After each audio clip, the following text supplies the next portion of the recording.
সফররত পাকিস্তানের পররাষ্ট্রমন্ত্রী ইসহাক দারের সঙ্গে বাণিজ্য উপদেষ্টা শেখ বশির উদ্দিনের বৈঠক অনুষ্ঠিত হয়েছে। সকালে রাজধানীর একটি হোটেলে এই বৈঠক অনুষ্ঠিত হয়। বৈঠকে বিডা এনবিআর চেয়ারম্যান ও বাংলাদেশ ব্যাংকের গভর্নর, বাণিজ্য, কৃষি, শিল্প সচিব সহ ২০ জন কর্মকর্তা উপস্থিত ছিলেন। বৈঠকে দুই দেশের মধ্যকার বাণিজ্যিক সম্ভাবনা ও চ্যালেঞ্জ নিয়ে আলোচনার পাশাপাশি কিভাবে সংকট মেটানো যায় তা নিয়েও আলোচনা করে উভয় পক্ষ। এই সময় পাকিস্তানের সফররত বাণিজ্য মন্ত্রী জাম কামাল খানও উপস্থিত ছিলেন। পররাষ্ট্র উপদেষ্টা তৌহিদ হোসেনের সঙ্গে ইসহাক দারের বৈঠক চলছে।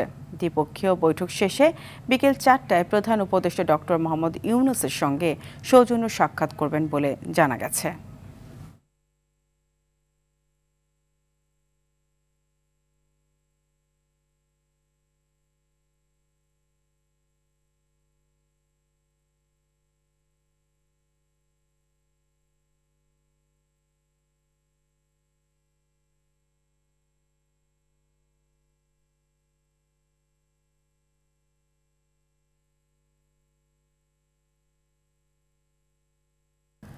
দর্শক, এই মুহূর্তে হোটেল সোনারগাঁয়ে আছেন সহকর্মী শাকিলা করিম। সরাসরি চলে যাচ্ছি সেখানে। শাকিলা, জানাবেন পাকিস্তানের পররাষ্ট্রমন্ত্রীর বৈঠকের কি খবর আছে? এছাড়া আমরা যতটুকু বলছিলাম যে পররাষ্ট্র উপদেষ্টার সঙ্গে তার বৈঠক চলছে, বৈঠক কি শেষ হয়েছে কিনা বা কি বিষয়ে আলোচনা হয়েছে জানতে পেরেছেন কিনা কিছু জানাবেন।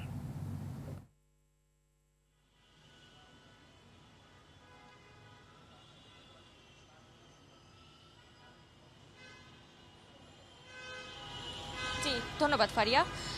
এখানে সকালবেলা ঠিক ৮টা বাজে বাণিজ্য উপদেষ্টা শেখ বশির উদ্দিনের সঙ্গে ইসহাক দারের একটি দ্বিপক্ষীয় বৈঠক হয়েছে এবং এরপর কিন্তু বেলা 10:15 অর্থাৎ 10:15 এই প্যান প্যাসিফিক সোনারগাঁও হোটেলে কিন্তু পররাষ্ট্র উপদেষ্টার সঙ্গে দ্বিপক্ষীয় একটি বৈঠক শুরু হয়েছে। সেটি কিছুক্ষণ আগে শেষ হয়েছে, আমরা যতটুকু জানতে পেরেছি, তবে আনুষ্ঠানিকভাবে এখনও জানানো হয়নি, কেননা পররাষ্ট্র উপদেষ্টার সঙ্গে এখন তারা মধ্যাহ্নভোজ করবেন এবং মধ্যাহ্নভোজের পর কিন্তু বিকেলে প্রধান উপদেষ্টার সঙ্গে বিকেল 4:30টায় ইসহাক দারের একটি বৈঠক রয়েছে এবং সৌজন্য সাক্ষাৎই বলা চলে এবং এরপর কিন্তু বিএনপি চেয়ারপারসন বেগম খালেদা জিয়ার সঙ্গে তার দেখা করার কথা রয়েছে। এই হলো তার আজকের দিনের যেসব কর্মসূচি রয়েছে সেগুলি। এবং আপনাকে যদি আজকে এখানকার বৈঠকের বিষয়ে একটু বলতে যাই, সেক্ষেত্রে কিন্তু এখানে 6টি চুক্তি সমঝোতা স্বাক্ষরিত হয়েছে এবং এর মধ্যে সবথেকে বেশি গুরুত্বপূর্ণ এবং আলোচিত সেটি হলো যে পাকিস্তান এবং বাংলাদেশে যে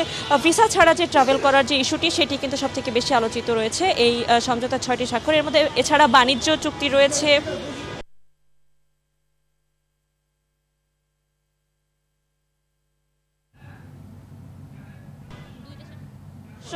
এসব চুক্তি রয়েছে যেগুলি দুই দেশের স্বার্থের জন্য উন্নতি নিয়ে যাবে। এবং জানি রাখি যে